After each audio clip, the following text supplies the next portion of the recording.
Grab your bourbon and brace yourself. Welcome to Bourbons and Blindsides, the podcast where we pour strong drinks and unpack even stronger drama. I'm Public, joined by Bond, and we're the host with the hot takes and zero chill. Tonight we're diving into the blindsides that left us screaming, the backstabs, the fake outs, the eliminations nobody saw coming, all while we sip something smooth and brown. No confessionals needed, just real talk, real whiskey, and the kind of twists that make reality TV legendary. Pour up, folks, because the drama is about to blindside you. Let's go. Yo, Bond, what is up? Lot happening this week in the Survivor world.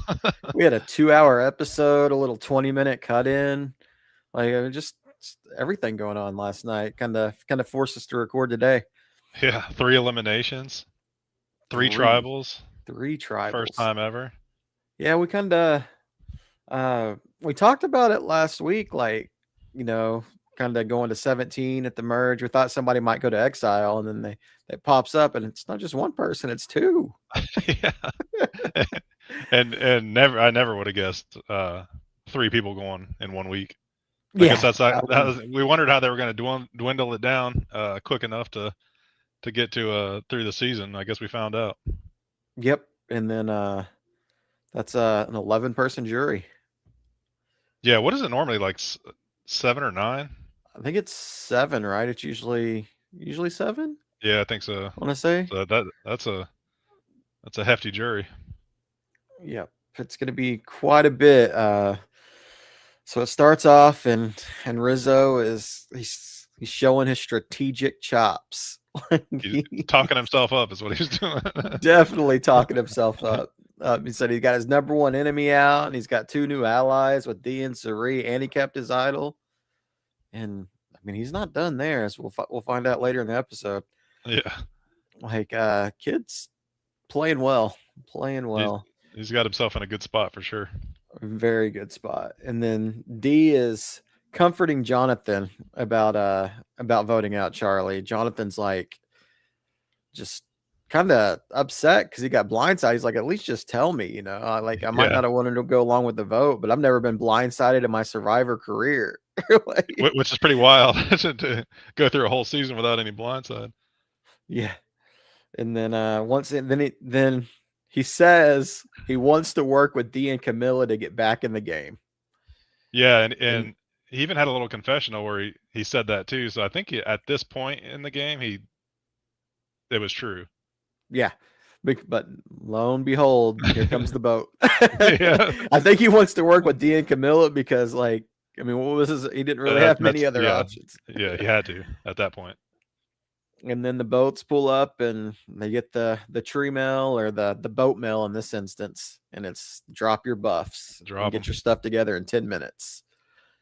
For 2 of the tribes, because they went to one of the other tribes. They went to Vatu's island, right? Yeah. And so once they get this news, and Ozzy knows that the other tribes are coming to their island, he's like, oh shit, I got some information. I got to tell Emily, about his secret before the merge. And so and he's having trouble finding her, and then he finally does, and he tells Emily that she has the idol, and she says she won't tell anyone. First thing she said, she will not tell anyone.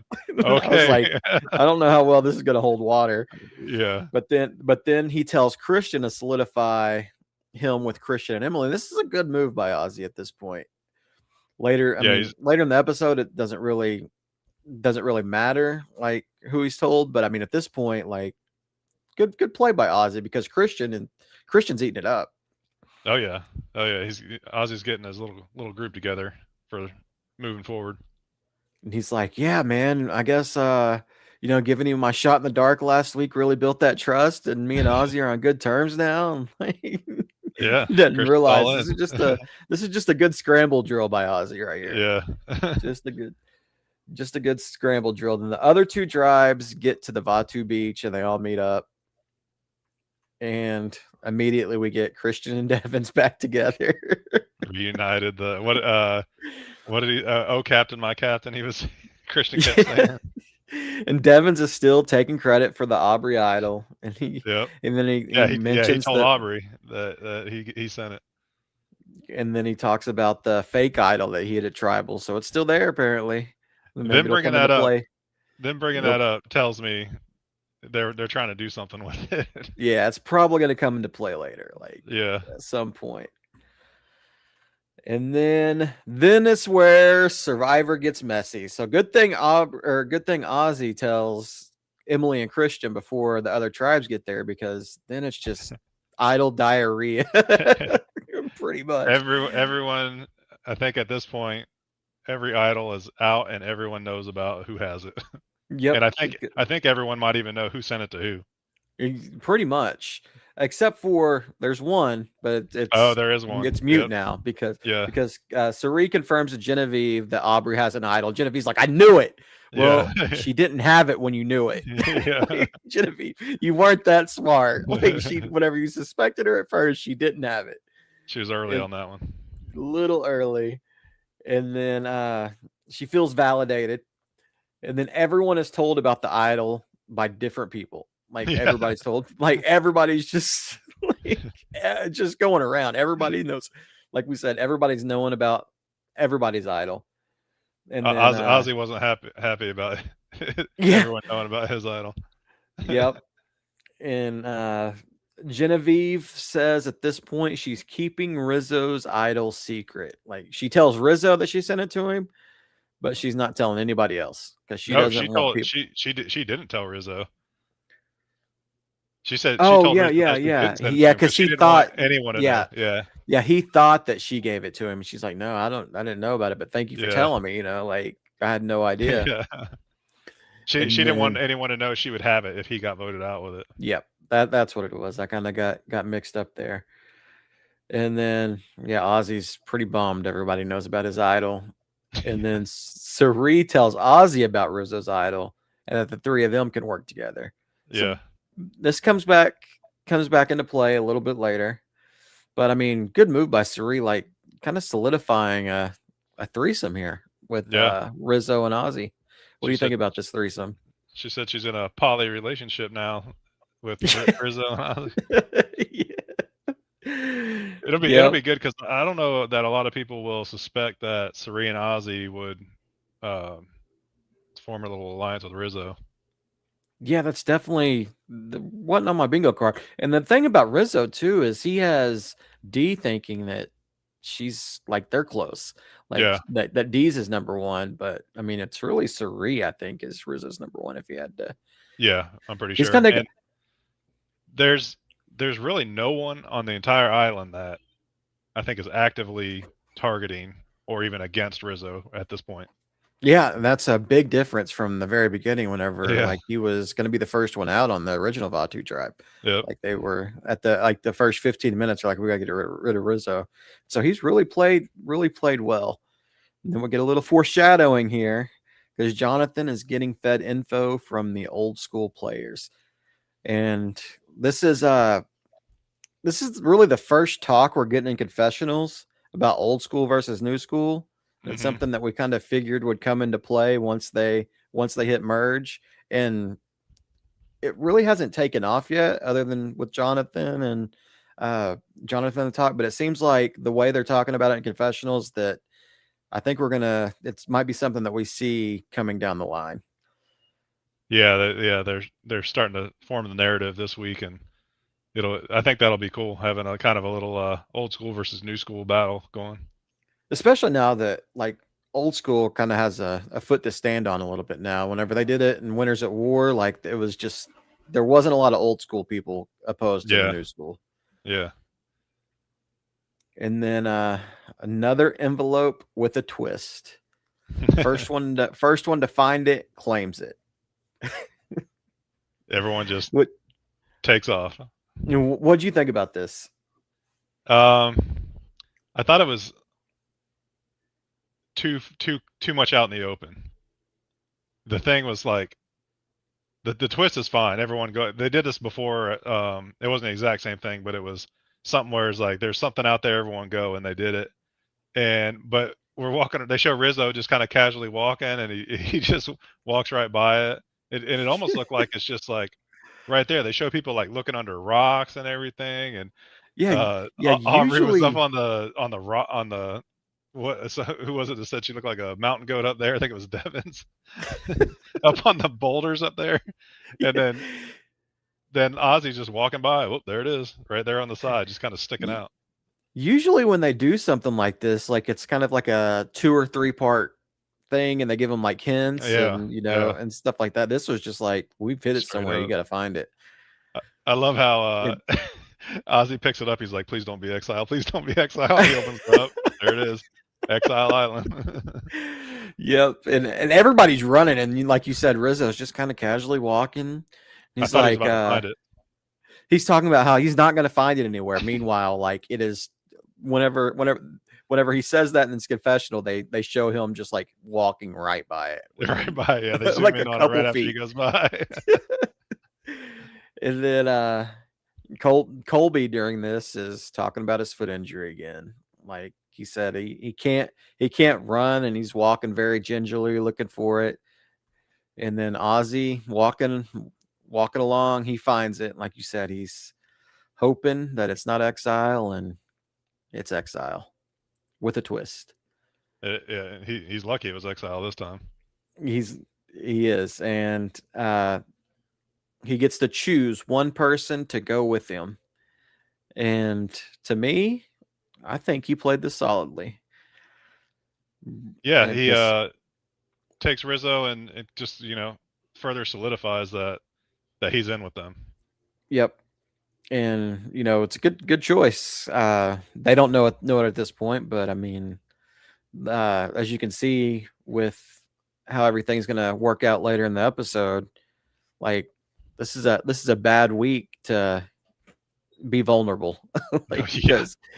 because there was a lot of people that could have been on the wrong side of things this week. Oh yeah. And so he chooses Rizzo because no one knows anything about him, and he kind of wants to get to know Rizzo and find out about his game, plus the Siree factor. Yeah. Yeah, and he knows he's already solid with Siree. Rizzo solid with Siree, so they can now him and Rizzo go to Exile, bond a little more. They're probably the strongest trio, I would say, in the game right now, or the most tight knit.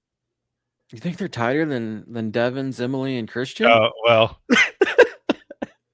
with Emily being such a wild card, maybe tighter than Like the three of them together. But Devins and Christian are definitely in it till the end. you think about it, that's like a 7. Yeah, because you got Emily kind of in the middle. Siree, she gets along really well with Devins and Christian too. So I mean, maybe they do form a 7, and they're at 14 now. Yeah. They'll need that to in this early part of the merge, because a 3-person's not gonna get it done. But if they can get a couple groups together and at this beginning, that'll help them out, and that's probably one that's gonna do well. Yeah, you would think if they even recognize it, they're kind of a 7. I mean, because like Siree's not aligned with Devins and Christian. Yeah. And Emily kind of being the middle cog to that piece without them even realizing it is kind of probably asking a little much from them. Yeah, it's probably just gonna kind of naturally work out that the 2 groups are kind of gonna be going at the same angle. And I guess I can't even count because that'd be 6. That wouldn't be 7. Yeah. The numbers this week are kind of insane. Yeah, exactly. And so then the challenge is a twist for the fans, something that's never happened before. Like, so what do you think about the intro into this? Like, this was kind of they've done a lot of things with just making things too long. Yeah, you mean the Applebee's commercial? The Applebee's commercial, and then the Jeff just kind of going on and on about the blood moon, like giving us a whole lunar lesson here. I know. And that doesn't stop for the rest of the episode. It's blood moon, blood moon, blood moon. Blood moon. Yeah, I mean it was cool, but we didn't need like the whole backstory of like they even had highlights like not highlights, but like flashbacks of like olden times when the blood moon came out in the ancient times. I was like, what? Got a nice little history lesson here on Survivor. Yeah. So they're divided into 3 groups, all battling each other for immunity. So 3 groups of 5. Yep. And 1 person in each group gets immunity. And the person that lasts the longest on the challenge wins Applebee's for their entire group. Yeah. And this is where the Applebee's promos come in. Like I think he mentions every item on the Applebee's menu in this part of the challenge. Applebee's with the premier sponsorship of Survivor. Yeah. Making a return. They used to do a lot of Survivor back in the day. Yeah. It was Outback at one time and Applebee's at another time. They've definitely had some restaurant ads in there. Yeah, I think like you said, it's been Outback for the last few seasons, and I think this is like kind of the return of Applebee's. This has been 5 or 6 years probably. I'll tell you what. What day are they on? Like 12, 13? I think so. Like that. If I'd been out on an island for 13 days, I could crush some Applebee's. Yeah, absolutely. Absolutely. We'll get there, but Jonathan absolutely does. And he says, after tonight's blood moon, that jury begins, and the stakes are big, and all Devins can think about are the Applebee's steaks. The 8-ounce steak that he says is so big. And then, so they get to the competition. Everybody, they're on it's one of those things where you start up high with the big pegs, and then each time you go down to the lower pegs, everybody hangs in through the first set of pegs, and then immediately on the transfer, when they go to the second row, Emily's out. She doesn't even make the transfer. Yeah, and Colby's still hanging on with the bum foot. And then Christian, during this, while Colby's struggling, Christian makes the joke. He says, "I didn't realize CBS had the budget to change moon faces." Yeah. Oh man, that was one of the best quotes of the episode. And then Devin misses the next transition once they go down. Devins is out, and then Jonathan and Colby fall as well. With all the bigger guys, you're not gonna really make that transition. No, especially with the big-footed guys. So I heard while we're talking about Colby in his hurt foot, first of all, when he landed, I thought he was gonna die. Yeah, he fell off that thing. But so I heard his exit interview, and he was talking about his foot, and he actually injured it twice. The first one was when they were doing the Zach Brown challenge, and they were pushing the boat up the beach. He said he tore the ligament that goes from like your toe back to your heel. It kind of keeps your toe intact or whatever. And he said that one would have been fine. It hurt like hell, but it would have been fine to go through the rest of the game. But I guess later on, he was walking barefoot because of his foot. I guess it felt more comfortable to walk barefoot. And there was something on a trail that he stepped on, and he like punctured the bottom of his foot. And that's what really messed him up. And he said that if he had stayed spoiler, but he probably would have got medevaced pretty soon because of the infection risk and all that. Yeah, infection. Yeah. So he was not doing well with his foot. Yeah, they should. I mean, even on a loan, when they go on a loan, they give them first aid kits. At least give them a first aid kit to clean out wounds. Yeah. Well, I think they do, like, they'll bandage you up and stuff. Even production will come in and do that. Because did you notice somebody's hand was bandaged up when they were doing that challenge? I can't remember who it was, but they zoomed in on it, I think. So you can get like a bandage and stuff, but I guess it was just even then it was just too much. Too much, yeah. And then so we get Coach versus D as the last ones in their group. Everybody else has fallen off, and it rewinds to the young Coach losing. And then after he came back from Exile on that previous season, it was that challenge to try to stay in the game and couldn't get it done. Then he made a little face when Jeff was talking about it. And then immediately after that, Coach falls. Yeah, leaving D to win the immunity. She doesn't care about the Applebee's reward. She jumps down. She's like, I had enough. I'm immune. And then right after that, all the pinks drop except for Christian. Yeah, yeah. Everybody on Christian the was. Yeah, everybody on the pink group. So he Christian's got got lucky immunity. because if he was close, if he was close to dropping, then he scored because everyone else on his tribe just went boom, boom, boom, boom, just down just like that. And then he immediately drops right after they drop. Yeah. Like he also like I don't know if he just couldn't take it anymore, if he was about to drop himself Yeah, because originally, but like that you was right said, after they went to that last foothold, is when they yeah. all dropped real quick. And then it's between Camilla, Steph, and Chrissy for the Applebee's reward and immunity on the last tribe. Camilla drops, and looks like Stephanie and Chrissy are going to last a little while, and then which they do, and then Chrissy ultimately drops, and Steph wins immunity and gets the whole group Applebee's. It seemed like Stephanie could have been up there a long time. Yeah, yeah, like she wasn't moving. She what was it she said about her feet? Like the bunions the and pigeon toe. Yeah, that she was pigeon toed, so she could hang on to it. Yeah. She's like, this was a blessing for me. Yeah. So like you said, she looked comfortable up there. I don't think anybody was going to beat her. Maybe Ozzy. Yeah. I think Ozzy would have done really well at this challenge. True. Yeah, he's light. He's pretty light. And then light and strong is what you need, and that's exactly what Stephanie is. Yep, absolutely. And then, so Christian, D, and Steph are the individual immunities, and this is the first time Christian has ever won individual immunity. That's pretty crazy. Yeah, I didn't realize that either. Did not realize that either. And let's see, they're separated into the same groups they competed against, and they're going to different beaches. Yeah. And then obviously the winning tribe, Stephanie's tribe, gets to go do the Outback, or not the Outback. See, I'm even Applebee's. on the Outback kick. Applebee's kick with all the desserts. I'm surprised they didn't bring that other. Who sings that song? The old Applebee's song that was real popular a couple years ago. I'm surprised they didn't bring him on here to to give him some tunes too. Don't give him any ideas. Survivor 51, whoever sings the Applebee's song is coming out. And so this is the first time it goes to Exile Island, and I realize this is the first time Ozzy is not at Tribal all season. That's right. He's been at every Tribal. He's been at every Tribal. Yeah, he must love Exile right now. And then so he's Ozzy's working on Rizzo because of their mutual connection with Siree.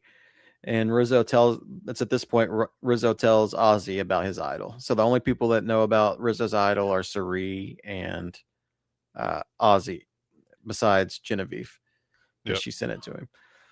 But he doesn't know who sent it to him. And so now this is kind of a secret trio, man. Like, not a whole lot of people know about it. And Rizzo's in a damn good spot at this point. Yeah. Yeah, they could be sneaky good for a while.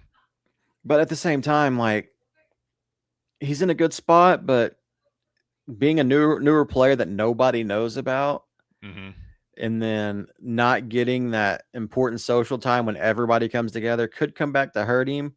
But he's really protected, so we'll see. Yeah. We'll see how that works out. The good thing for him in that sense is that after the challenge, they all went to 3 separate beaches, so it's not like he didn't have to miss out on any like complete together time. That is true. I didn't think about it that way. So yeah, that is a good point. And then it cuts to Tiffany, and she is extremely happy about what the people in her tribe. And at this point, they're making it seem like it's going to be Chrissy going to be the first one out. Yep, easy target. Because Camilla, Tiff, and Jonathan, they're all gonna stick together. They were on the original tribe together, and Steph has immunity. So I mean, only one Chrissy's choice, easy right? Target. So that's how it seems at this point. But nothing on Survivor this season is what it seems. Did you happen to notice? I wrote this down. Jonathan, they were like showed him all eating. That dude he was eating 2 burgers at the same time. I mean, he's a big man. I know, but damn, come on, man. Pace yourself.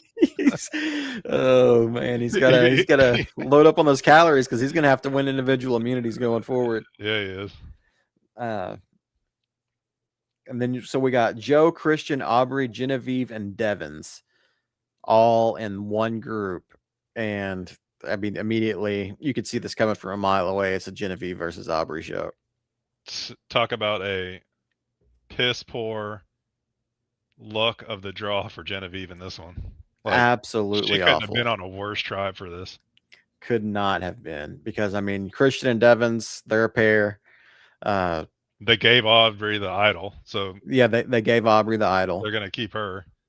Well, actually, I mean, that would give Or them try a to- reason to want to get rid of her, kind of Yeah, blindside her. But that never came up. Like, being as smart as both of them are and game savvy, like what you just put out there, how come that never came up with Christian and Devins in this Yeah, episode? why didn't they say, hey, if we blindside her, we can get the idol back. Oh, Christian will get the idol. I know why.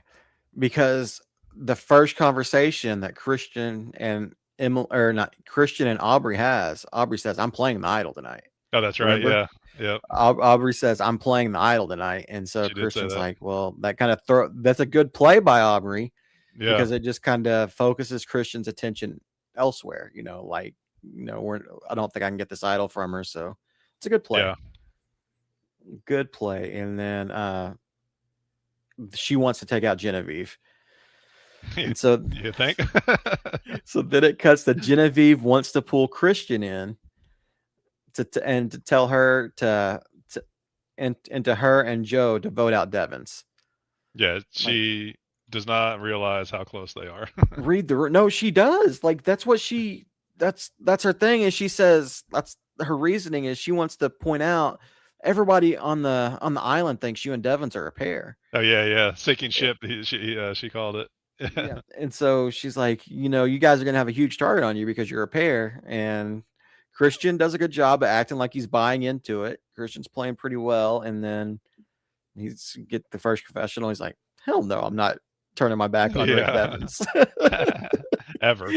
Like, Rick Devins is my best friend in the world. I love Rick Devins. I wish he was my local weatherman. And then, so Christian's telling Genevieve, "Yeah, that's fine. We can get rid of Devins. He wants her to feel good, so she doesn't play her shot in the dark." Yeah, good strategy. But Devins gets paranoid at this point because he knows Aubrey has the idol, and then Genevieve might play her shot in the dark. He's convinced that Genevieve might have an idol or an advantage of some sort, and so he wants to swing the vote to Joe. And trying to keep Genevieve, just take the target off him so he don't get idled out or advantaged out. So because he's the only one left at that point. Yeah, because she plays an idol. Yeah, because Christian's immune, and then Aubrey's saying that she's going to play her idol. So it would be Devins if Genevieve and Joe are voting together.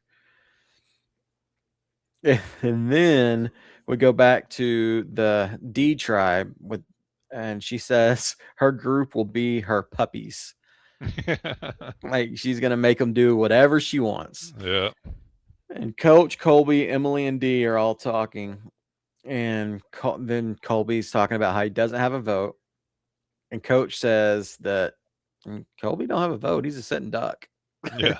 And this is like, these are the good old boys, and Coach immediately, like, save your own neck, turns on his good old boy, because I mean, he probably pretty much knew it was just between him and Colby here. But that's the thing. It was obvious. It's one of them too. So you gotta save yourself at that point. And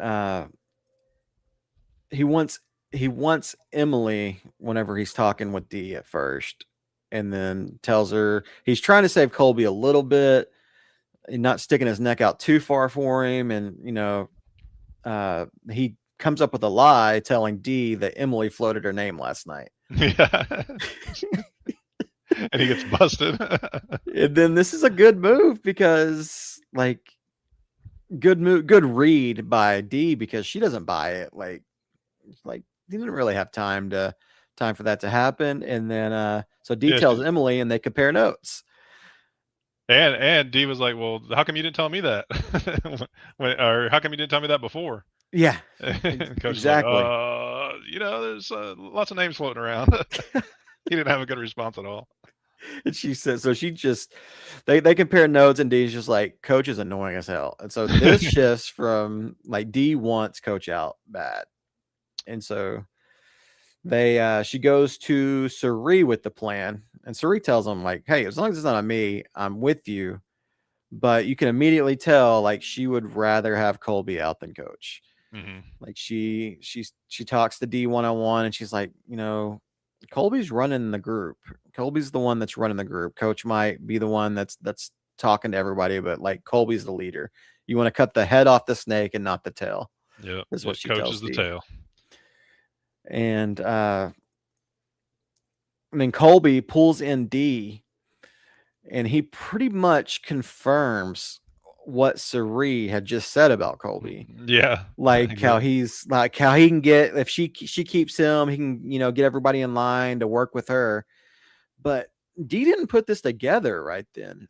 Like, cause she's got this whole coach angle. She wants coach back gone so bad that, And she doesn't really put together like, yeah, this is exactly what Siree was talking about. Yeah. And she really likes Colby. So it's kind of, her really liking him kind of clouds her judgment a little bit. Yeah, her like for Colby and her hatred for Coach. And so that might be her blind spot going forward. She's playing a really good game, but if her and Coach, if she's still got that hatred and wanting to get Coach out going forward, it could really be the blind spot for her in this game. Like, when she hasn't had one so far. And Emily made a good point when they were talking, when Emily was talking to Dee, that she prefers to vote out Coach because Colby could get medevaced at any time now. So which probably would have happened. So they could have got two birds with one stone there. That was a pretty smart smart thinking by Emily. Yeah. And then Camilla, Jonathan, and Tiffany seem solid when they first get to camp, and Camilla checks in with Jonathan, and they reaffirm that the three. And then Chrissy once again, it just seems like everything's leading towards an easy eviction here, or voted off the island. It seems like Chrissy's going to be the play. Yeah, she's even like, I won't take it personally, guys. It's it's okay. I understand. Blah blah blah. You know what this is? Chrissy's funeral. Yes. She takes a page out of the Dan Giesling book, and like you said, she tells him, she's like, it's fine. I'm probably leaving this week. I just want to all be friends. Like, there's no ill will if I go out. It is what it is. I understand. And I'm like, man, she's just kind of falling on her sword. Yeah. And then you get her confessional, and she's like, no, I'm working to stay in this game. I got something up my sleeve. She tells Stephanie a different story. Yep. She tells Stephanie that she wants to get Camilla out. And so Chrissy then starts working on Jonathan. Mm-hmm. And she does, like, this episode kind of made me turn full 180 on Chrissy. Like, I didn't like how Chrissy was playing. She was kind of being like, Coach even told her a couple weeks ago, hey, you're being really annoying. You're getting on people's nerves with the nurturing and stuff. Yeah. And, people don't need a mom out here. Yeah. And so she kind of turned to 180 for me, because she starts working on Jonathan, and she's like, pulling out the heartstrings. Me and you were cut from the same cloth. Yeah. She's like, you're not like a new school player. You're more like an old school player. And, I think we should work together and, get something done here. And then Jonathan starts feeling like, hey, I'm kind of stuck between old school and new school. And regardless of how I vote, I'm not in a good position. Yeah. Like, a lot of people can get away with being the swing vote and not getting the blood on their hands. Like, Jonathan doesn't look like he's in any position to do that. He doesn't know how to maneuver out of it. He probably would get less blood on his hands voting Chrissy out, I think. But either way, neither way was like great for him. Yeah, neither option was good. And so they're doing a great job again, man. Every week going to tribal. There's 3 tribals this week. Yeah. And had a pretty good feeling on who was going home in each one, but I mean, I didn't know for sure, especially not this last tribal, the one with D and them. Yeah. And so you get the tribal. The first one is the Camilla versus Chrissy vote. How'd you think this was going to turn out going into the tribal? This one it was a true 50-50 for me. Like when at the beginning of the tribal, I really didn't know what Jonathan was going to do, but I knew it was going to come down to whatever he voted. That's who was going out. Yep. And he ends up going with Chrissy and Steph. And then Camilla, as soon as she's voted out, she took it better in her exit interview, but she tells Tiffany, drag that man through the mud. So yeah, Jonathan, you didn't do a good job this week, buddy, because it sounds like whenever they get to the official merge next week, there's gonna be words thrown out about Jonathan. Yeah. And I put on my notes, is Chrissy a sleeping giant? You think she can maneuver like this? She made it pretty far in her season, right? I think so. Yeah, she did. Wasn't she the one that she had the record for like most female immunity wins until who was the one that broke it recently? It was like the Savannah broke it last year. Savannah. Wasn't it her record that she broke? I'm not sure. I don't really look at her and think of her as a comp piece. I don't really remember a whole lot of details from her season, but yeah, like her social game really, she's turned it around. Like she's shown that she can be a good social player. Oh yeah, she can get far. Really anyone here can. Yeah, absolutely. On the season, so it's just kind of however it shakes out. Tonight was a lot of bad luck for the people that got voted out. And then they go to the next tribal with Christian's group, and Christian with another great one-liner. You know, gotta get that plug in again. Says he would be Applewood smoked if he wasn't wearing immunity tonight. I love plugging the Applebee's. Applebee's couldn't be happier, man. They haven't had this much attention since that song. They're on the comeback now. They come back again. Like they keep going down and then keep getting brought back into relevancy. And then Genevieve does a good job here playing into the paranoia that she might have something at tribal. Yeah. Like with the way she's answering questions, like might get on to thinking that she might have an advantage. Yeah, so she's got to do whatever she can. You can see Devin start to kind of squirm a little bit whenever she starts talking to him. Like he's like, oh, I don't know. Old paranoid Devins is kicking in. And then ultimately she plays her shot in the dark and is not safe. Not safe. Aubrey was ready to play her idol if it was safe. And well, she wouldn't have the chance, right? I was wondering about that because they showed her like, you know, she had her hand like on her pocket or whatever while he was reading that she was safe or not safe. So it was making it look like she was going to play it, but I don't know if you can play it before that or if it's just before the votes or before he reads the votes. I'm not sure. Yeah, and then so all 4 votes would have went to Aubrey, and then it would have had to revote, or not Aubrey, but Genevieve, and they would have had to revote. Yeah. Right. If she was safe.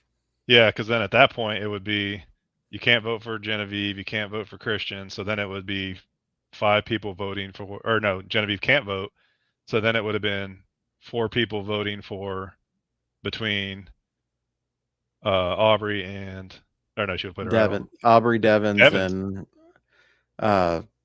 there's one more, Devins, right? Devins, Aubrey. Who's Christian. the 5th person on this tribe? Christian, Devins, Genevieve, Aubrey. Who's the one we're leaving out? Why am I? Hold on, I got it here. Why can't we? Oh, Joe. Joe, yeah. There's a reason we forgot. Yeah, Joe, who didn't really do much this episode. No wonder we forgot. He would have gone home on a revote, I would assume. You think Joe would have? Probably, because I think because this would be the opportunity. Like if Aubrey didn't play her idol, then I think Christian and Devins would have been happy to jump on the Aubrey train, knowing that idol would boomerang back to him. True. So yeah, if she didn't play her idol, they might have gotten her out. If she was allowed to play her idol and she did, really, it's 4 people. You can only vote for Devins or Joe. See you, Joe. Bye, Joe. That would have been Joe's easy for him. Yeah. And then they get to the other immunity, and Colby pretty much to start or not the immunity, the other tribal, and Colby pretty much starts the tribal saying goodbyes to everybody. He's like, Jeff, I got a target painted on my back, and I have no vote and no shot in the dark. And, yeah. It's still history at this now. point, I'm still like, I don't know what's going to happen here, even though he's seeming to pack it in. But anything can happen at these tribals this season. Yeah. So I Yeah, it still still could be coach. You never know. and then but I think with Colby not having a vote really hurt him, and like Siree really could have done coach in here. Coach, I don't know if or coach knows how much Siree just saved his ass in this episode. Yeah.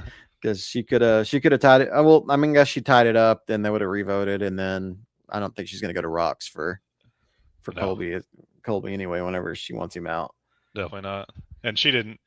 She saved him by proxy, but she wasn't doing it for him for sure.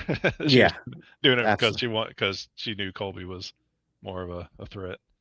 And then we got the preview for next week. It was a very short preview, but it contained a lot because the Dragon Slayer's back, baby. Dragon Slayer's back. There's a lot of arguing, a lot of fallout from these tribals. It was most of it centering around Jonathan. Yeah. Jonathan is in a bad situation. Yeah.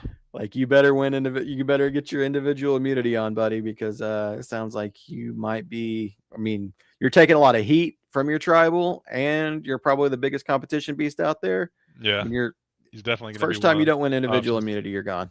Yeah, which is kind of what we've been saying all season. Yeah, he had himself in a little bit better place where he had some people allied with him, but I mean, he's been with D all season. They've been a pair, and then he just turns his back on her first chance he gets. Yeah. First tribal. Yeah, he shows that. I mean, that is the first time him and D have been to tribal, and he immediately goes against the one person he's been closest to the whole game, because they've been together since the very beginning, right? Yeah, I think in every split. Mm-hmm. Yep. So, what else you have on Survivor before we jump over to House of Villains? I just want to talk about how bad Genevieve got screwed in this game. Is there a situation that she would have been better in? I mean, it would have taken a perfect group for her not to be on the bottom, right? Well, think about the whole season, what's transpired with her. She starts out, she's in a good group with Kyle, Q, Stephanie, and Colby. Kyle gets hurt, then they get split up, and she's not with them. And she finds 2 idols on her own that she can't use, and both dudes that she gave them to are on Exile. So she could have gotten matched up with one of them and maybe gotten one to play on her or something. She definitely would have been better spot than she was in tonight. It was just, she had just that is true, but of any Survivor player. She'd done a lot of it to herself. Like her social game, it wasn't great this season. Like she did too much scheming, and unfortunately, she just made some bad reads. Like she went to too many times. Like she went to Tiffany about Aubrey, her number one ally, and said, "I'm going against her." And then she tries to get Christian to go against his number one ally. Like you can't stick your neck out there. Like she had some bad moves in this game. Yeah. I just think if she's not there with Devins, Christian, and Aubrey together, that is true. Her number one nemesis the entire game. She got the worst draw out of the possible draw she could have got, but I don't know if there's a whole lot of combinations that she wouldn't have been at the bottom of. Like if she swapped with Siree, they're still voting out Coach or Colby. You think so? Probably. I think so. I don't know, because I think probably Coach, because Genevieve would have worked with Colby. Would have wanted to, because Genevieve was working with Colby, and then Colby would have been with Coach, so they would have had the votes to go. They could have gone somewhere else. Who wasn't immune in that drive. So I mean, maybe, yeah, I could see that if her and Siree swapped. That's like the perfect situation for her. Yeah, like Emily probably would have gone home. Oh man, that would have been terrible. Yeah. There's just so many crazy ways that it could have gone. And then I saw a thing today that said her original alliance Genevieve, Colby, Stephanie, Q, and Kyle. Genevieve was the only one, or no, Stephanie was the only one in that group to ever cast a vote That all is pretty season. wild. Because Kyle got eliminated. Kyle got medevac before he even went to tribal. Colby lost his vote. Q lost his vote. Stephanie voted, and Genevieve used her shot in the dark and couldn't vote. That is That's pretty insane. wild when you think about it. And yeah, she did catch a lot of bad luck, and she was a very, very entertaining player on this season too. Yeah, Um, I did not want her to see her go. I was I hoping didn't either. her shot in the dark was going to hit. I didn't either, but she kind of dug her own grave in some aspects. Like she didn't. She was playing too much of a cutthroat game and a manipulative game, and it came back to bite her. She wanted to give us entertainment, she did, but it came at her own expense. She did. Yeah. Now we get to watch. Continue to watch Aubrey do nothing, complain a little bit. Yeah, she kind of went back to that mode a little this week, but I mean, I still think she's Aubrey. Aubrey kind of turns it on when she needs to, I guess. Like, that's the thing about her, Aubrey. She's just a gamer. Genevieve took the high road, gave her coat. Yeah, that was. I did forget to mention that. That was pretty nice of her, and even Aubrey was a little shocked by that. I know. She was like, oh man, almost had a little regret in her face. You know where they're not taking the high road? House of On House of Villains. High road doesn't exist over there. It does not exist. The highway was never built. Paul does have a room all to himself now. I think he's getting lonely. Maybe didn't he? What did he say? He put the beds together to make a super bed or something like that. No, I think that was Tyson and Tom. Oh, that's right. That was like all I could think about during that whole segment was Step Brothers. They weren't building bunk beds, but they put them side by side, and they're all jumping on the beds. Like, oh my god, these two. And then so Tom, with some good gameplay to start this episode, calls out Drita for voting the person that's going home every week. Every time, yeah.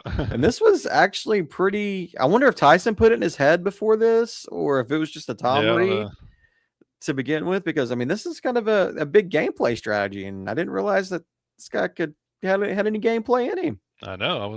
We weren't familiar with his game. But it was a good read, and then it goes to Tyson, and Tyson wants Drita out.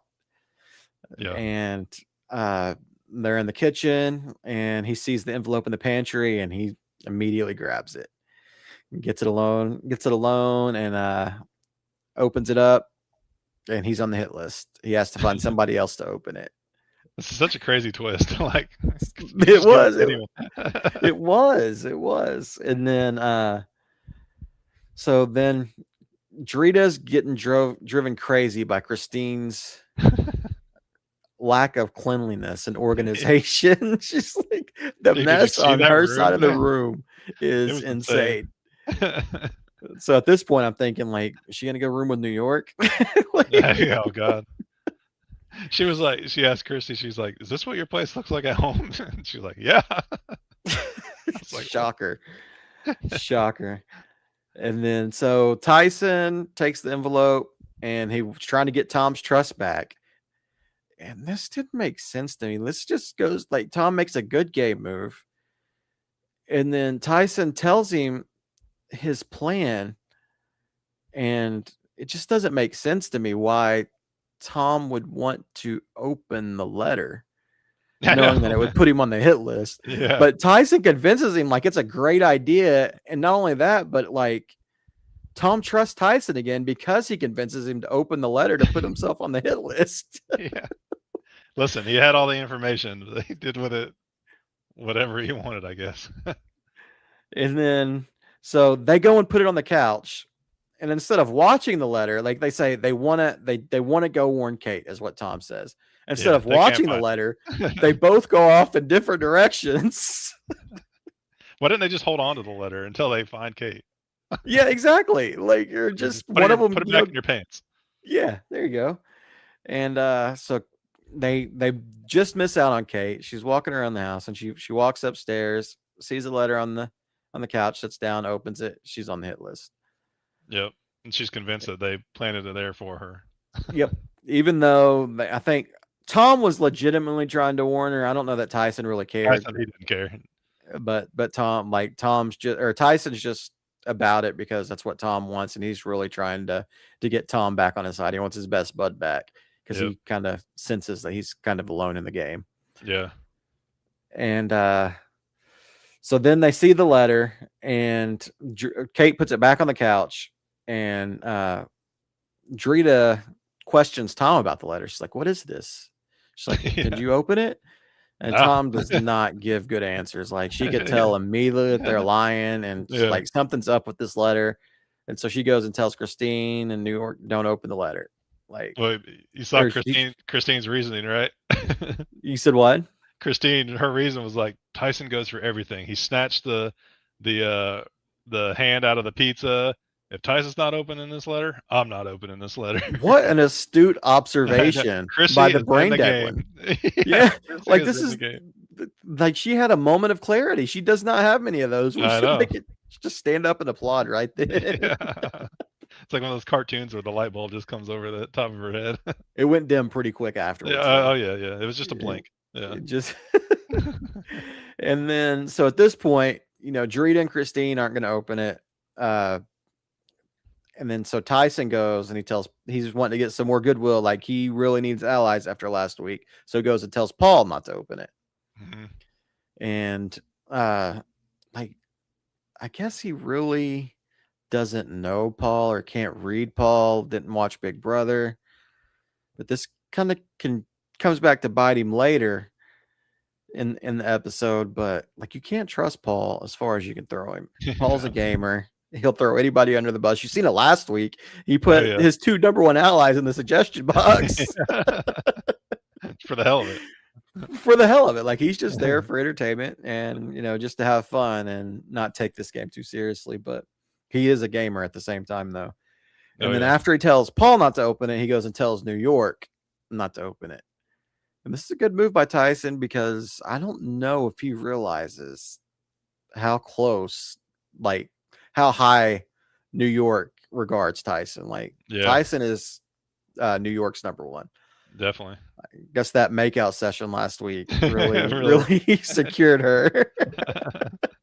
I'm not going to kiss a man for 30 seconds and then put him on the hit list. But she loves Tyson.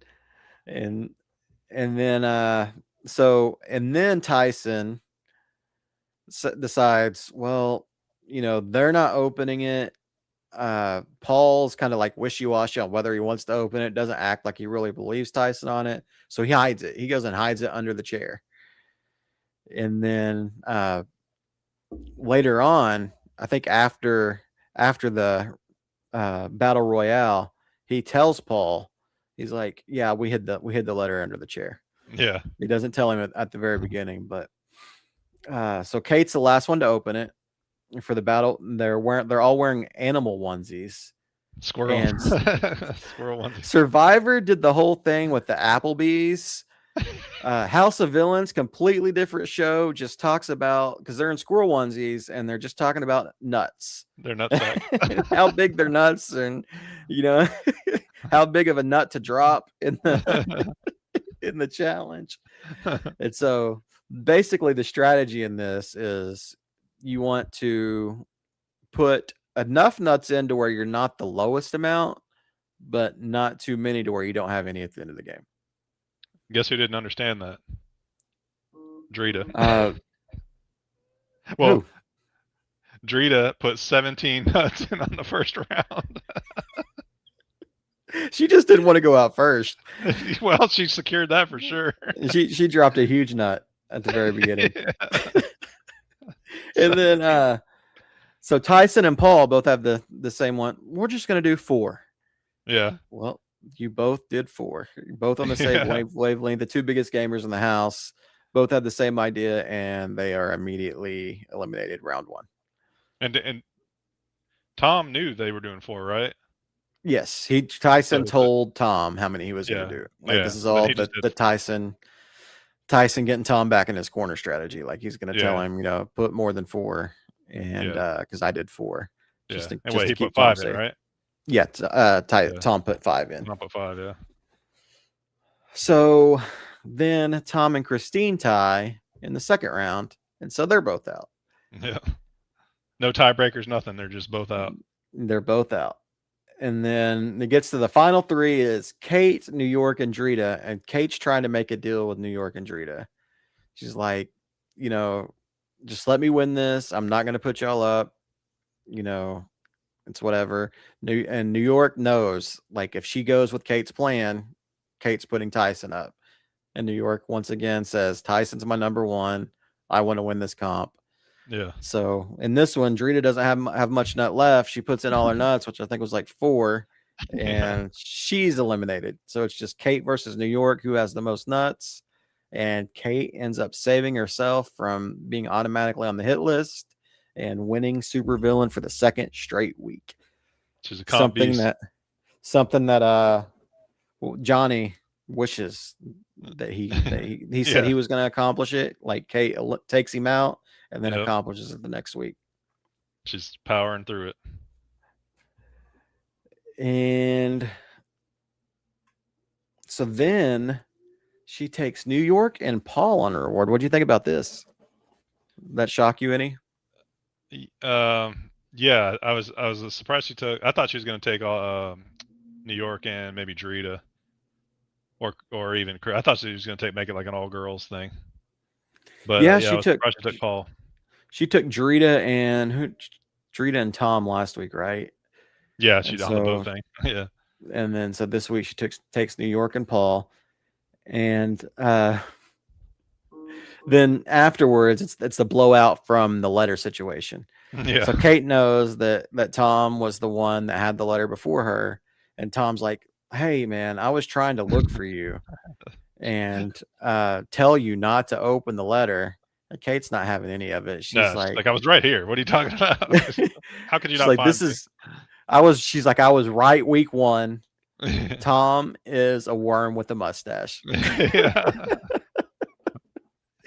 Back on the worm with the mustache train. And then they get to the reward, or I don't think this is the reward yet. Paul just goes up and asks Kate, he's like, am I going up? And he tries to weasel around it. Like, he doesn't immediately come out and say it. And Kate's like, just get to it. Yeah. Like, just say it. Yeah. And so he's like taken aback just by her abrasiveness, just like how really he's like, well, am I going up? And she's like, you're not going up. Like, I want Tyson out. Like, that's who I want out. And then like it's the Kate versus Tyson and Tom show. Like, she is being super petty. Tyson's talking about, I think they're talking about pickleball, and Tyson's talking about how much he loves pickleball, and she's like, just play tennis. Like, what the fuck? Like, pickleball's for old people. Yeah. She just starts shitting on anything Tyson says that he likes. She just starts making fun of it, just bashing it. I kind of felt a little bad for Tyson at this point. I know, she's going in on. And then she takes the and then we get to the Tom and Tyson. They make the super bed and they start jumping around on it like they're on Step Brothers. And so much more room for activities is immediately what popped in my head. Yeah. And then Paul, the gamer that he is, he's like, well, Kate told me that she wants Tyson out, and I still don't believe that I'm safe. So let me just insert that dagger more firm. And she tells Kate that, yeah, not only did you get the letter from Tom, but Tyson hid the letter under the chair so nobody could find it. Because Tyson ends up telling Paul this. And so Paul goes straight to Kate with it. Oh, yeah. You guys using that information. This is a good play by Paul. Like, get Kate more on your side. And so Kate confronts Tyson about this. And she has none of it whenever, like, Tyson comes to her and tries to ask her not to put him up, and trying to give him the spill, and she's like, I don't think so. Like, she tears him apart in the conversation. And she said she ends it with the thanking him for his unsolicited advice. Oh man, Kate, I hope she wins, honestly. Yeah, she. I don't think that she will. 'Cause I just don't know that what jury vote she's gonna get. True. But It would depend on who she was up against. yeah, I think who would vote for Kate? Drita. Who knows who Yeah, Christine would vote for? she could probably talk Christine into it. Maybe. Uh, New Maybe York, Paul. New York might. Yeah, Paul might. New York might if she's not against Tyson. I don't think New York would vote for Kate at all. I just don't. I mean, I think they were all right at the very beginning when they were roommates, but I don't know. I don't think that New York really likes Kate that much. I don't think they get along really, Yeah. really well. I think New York's antics kind of got on Kate's nerves, and Kate's not good at hiding some of that stuff. No, no, not at all. Anything. She's not gonna hide anything really. No, she tells it like it is. Yeah, that's for sure.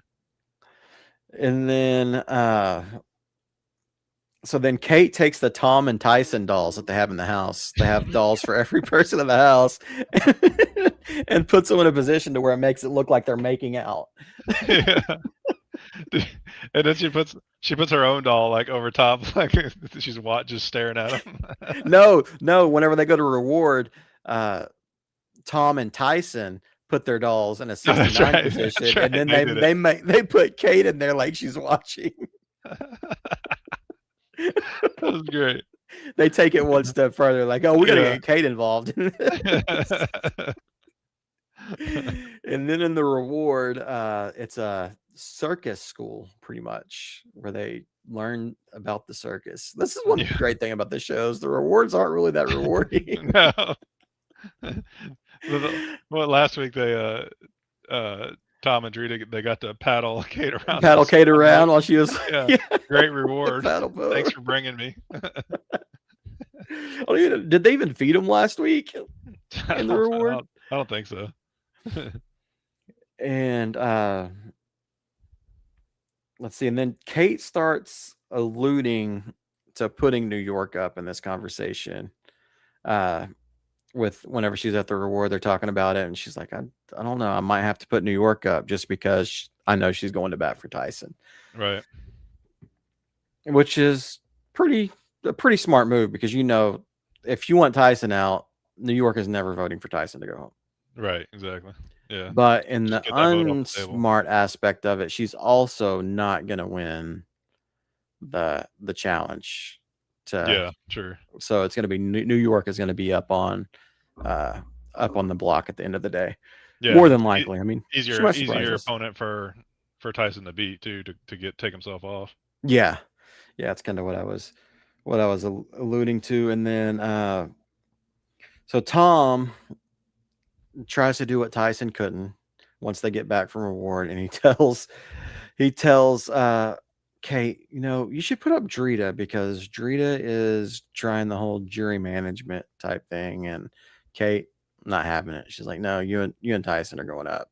Like, I don't know why you're trying to convince me to put other people up. It's you. It's not working. At this point, she tells him that he and Tyson have one last night together, and they better make it count. Like, just complete forward with it, like no punches held, nothing. I love Kate, man. Yeah, I love Kate. I need to go back and watch her season of Below Deck. Yeah, she's in like the first, I don't know about the first, but she's in like 5 of the OG seasons. Oh wow. Of Below Deck. Yeah, it's great. It's great. So I think at the beginning of the beginning of House of Villains, it has a montage of her making like the penis pillows. Yeah. So she did this on her season of Below Deck, and like it could have, like, there was this cruise with gay guys on there, and like they were being real assholes. Oh. And so she made their pillows into penises on the bed. And so, like, watching it, you don't know how this is going to go over. Yeah. And, she didn't do it to quite be funny, or maybe, I don't know. It's hard to tell with her personality, but they loved it. Like they ended up really liking it, so I kind of saved her from getting in serious That's trouble. hilarious. But I don't know that she actually did it thinking that they would like it Yeah. at first. She's probably just trying to piss them off. She's like, is my pillow and a penis? She's like, I don't know what you're talking about. Oh man, yeah, she's awesome. She's awesome. No, I highly recommend the first seasons of Below Deck. Yeah. With Captain Lee before he gets forced into retirement. And then they get to the nomination ceremony, and Kate is pretty pissed off at Joel because he didn't say again whatever she said supervillain. She wants to know it's back to back. And then they get to the nominations, and the assholes, they left us on a cliffhanger. I know. I hate that. So we know we have Tyson, Tom are nominated, and then it goes to be continued type screen for the third nomination. Who do you think is third nominee? Yeah, I don't know. You think she'll put New York up? I think so. The only New York's all up.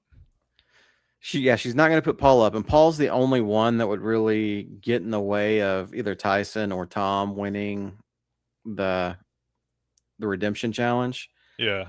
And so who else is there? Drita, Chrissy, and she's not putting Drita up. And I don't think she would put Christine up. I don't know. She did allude to it, like the only reason that she's putting this person up is because she just has to put a third person up. She's like, that's not who I want out.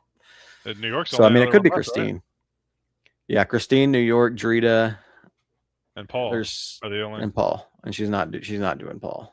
It's crazy that we're already down this far. Yep.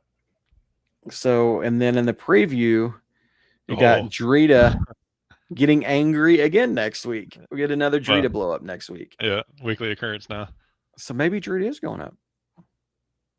Doubt it. I don't know. She could be mad for any reason, so that's true. That's true. And then Tom is fighting. Tom says he's fighting for his life. Yep. In the preview. And then you have Paul getting pissed at Tyson, the two gamers going against each other next week, it seems like. I think it's Tyson he's getting pissed off at. It's either Tyson or Tom. Yeah. Did you notice what else is happening next week on the show? That it looks like they're each having like a past friend or castmate come into the house. Yeah, I think I've seen that where some of the people from the past seasons are coming in. Well, they had I think it's people from like their past, like Josh Martinez was in the house. Yeah, I've seen Josh Martinez is coming. They had that one dude from Schwartz last season. Tom Schwartz was in the house. Was he? I didn't see Schwartz. Schwartz is in there? He was in the kitchen. Yeah. And then somebody said they saw they think they saw Jervis in the background, which he was like him and Tyson were big buddies on Survivor. Okay. So it seems like they're all having someone from their past shows. Maybe they're playing the comp for them. Could be, yeah. So if that's the case, so then maybe Paul is going up. Yeah. If Josh Martinez is on there. Because I don't know. I didn't see. Those are the only three I saw. Yeah, I mean, it could be, but would they really fly Josh in from Miami to, like, on a whim? Like, Paul might go up. We might need you, or we might not. Like, that seems like kind of a because he's not an LA guy unless he moved to LA recently. I don't know. I just saw he's all over the place. He was just doing he was just filming a Telemundo show in Mexico or somewhere. Wasn't it Big Brother Mexico or something? Or is that what it was? I think so. In Spanish, so I didn't know what it was, but it was that similar format. Yeah. Yep. Yeah, he's got to get his reality TV experiences. And Josh is a good character. He'd be a good character on this show. Oh yeah. Yeah, I don't know if he's a villain though. Well, I guess when you walk around the Big Brother house clapping pans together to wake everyone up, you get. Well, that wasn't his idea either. Like he was. No, but he did it. he did do it, but like that was kind of under Paul's minionship. Yeah. Because and he's like, I want to be like Evil Dick. Yeah. But yeah, that That's a pretty villain. Can you much. imagine him in the House of Villains house? Evil Dick. Oh He might God, he might have got I canceled. I don't even know. don't want to imagine him anywhere. Like he's Yeah. talk about somebody I can't stand him. Yeah. Like even his Big Brother seasons, like they were his Big Brother season that he was in, really, because he got kicked out of 13, so it got eliminated from 13 so Yeah. soon with the med test. But like you look back at it now, can you imagine the shit that he was doing to Jen? No. Like these Yeah. days, like burning her with cigarettes and shit. I Like this shit know. is fucking crazy. Yeah. And the way he like talked to her is insane. Like they wouldn't let that fly these days. The way he talked to everybody, but yeah, he was Yeah. especially mean to her. Like burning her with cigarettes is nuts. Like thinking Yeah. about that is absolutely wild. How he didn't get kicked out just for that, I have no idea. No idea. Imagine if he was on 6. He was supposed to be on 6, right, with Janelle in that group. I think so. Yeah, that would have been crazy. He was. I think he was an alternate for that season. They ended up on 8 because in 7 was All Stars, and so ended up on 8 after that. Yeah. Jeez. But yeah, it'll be interesting to see how these guys play a part in next week's episode. Yeah, I think you might be onto something. I think they might be battling for their homies. Yeah. So that is crazy if she puts up Paul. That would be, but I mean, it's just a thing where she can kind of justify it. Like, I really want somebody in there that I know can win the redemption challenge over these two. Yeah. She'll sell it like that, I'm sure. Yeah. All right, I think that's about all I got. You got anything else? Premiere of the Valley happened last night or the night before, maybe. I don't know. One of those seen nights. that on Peacock that You was ever coming watch out. I've never watched it. Does it have a whole new cast like Vanderpump does now too? No, it's the same people, but they added Lala and Schwartz from Vanderpump to the cast. Okay, so Lala and Schwartz are on the Valley now? Yeah, because Jax was gone. He got fired. So I seen all that going down last Yeah. week. Is Brittany still on there? Yeah, she is, and she's annoying as ever. I might have to check it out. Yeah, you should watch it. They've got some good there's some good characters on that show, I should say. Kristen's on there too. She's been on there the whole time. As Schwartz and Lala, are they together now? No. Okay. There was I know there were rumors like last year. About that. Yeah, and I was like, I just watched Vanderpump for the first time last summer, and so like I thought it would have been hilarious because in one of the early Vanderpump seasons when Lala first got on there, she's talking about how she heard Schwartz has a huge cock or whatever, like she's gonna go take it from Kate. so that would have been so funny, like if 10 years later that they end up together. I know. Lala was she was quite a character back in the day when she was always drunk. Is she calmed down now? Yeah, she's like completely sober now. I mean, she's still good TV, but she's actually aware of what she's doing now. Where's DJ James Kennedy at? Like, is he around anywhere? I don't know that we're gonna see him on TV anymore, but he's still DJing because he got in trouble for domestic violence with his girlfriend Allie. Yeah, but Bravo don't care about that though, do they? I don't know. Probably not enough to keep him off, but I don't know where he would go. Like to what? I don't think he would go on the Valley. I guess he could now that Lala's on there because they were always close. Yeah. All right, man. I might have to check that out. Yep. Check it out. Oh, last thing. I finished freaking Age. What's the name of the Age show? Age of Attraction. Age of Attraction. It's terrible. It just sounds terrible, man. It is, man. It was crazy. I think they had the reunion yesterday, I think, and it's only available on like Nick Vile's podcast, I guess, because he was the host, him and his wife. And I didn't watch it, but I saw some recaps that said like there's only one couple that's still together, and the reunion was pretty boring. The last episode, the finale, all it was like their final like decision of each couple of whether they're gonna continue or stay together or whatever. it was the most boring, dragged out thing I've ever seen in my life. I was just like fast forwarding half the show. It was so bad. Even worse than the Zach Bryan or Zach Yes, Brown. yes. I would watch the Zach Brown episode again before I would watch. Or Jeff talking rewatch about that finale. Jeff talking about every item on the Applebee's menu for 2 minutes. Yeah. Just plugging everything. Like Applebee's has the most exquisite food. The way he was talking about that their whatever their version of the triple dipper appetizer is, boy, you would have thought that was the best thing on earth. All right, man. Well, hopefully, I'm not sure. Is Survivor a 2-hour episode next week? I didn't even know this week was going to be 2 hours until I didn't either. A half hour before, until you said something. Yeah, I didn't either. And then we also had the cut in yesterday, the 20-30 minute cut in. So I was like, yeah, there's probably no way we could do it. We could probably do a 2-hour right after the episode if it's 2 hours without any interruptions. But yeah, did you see the stuff online? It was like, I'm sick of all these Survivor cameos, and it shows Zach Brown and Trump next to each other. Oh man, we probably got a lot more out of the Zach Brown. Yeah, definitely. All right, buddy. Well, we'll man. catch you next week after episode 7. Yep. All right, take it easy. All right, see you next week.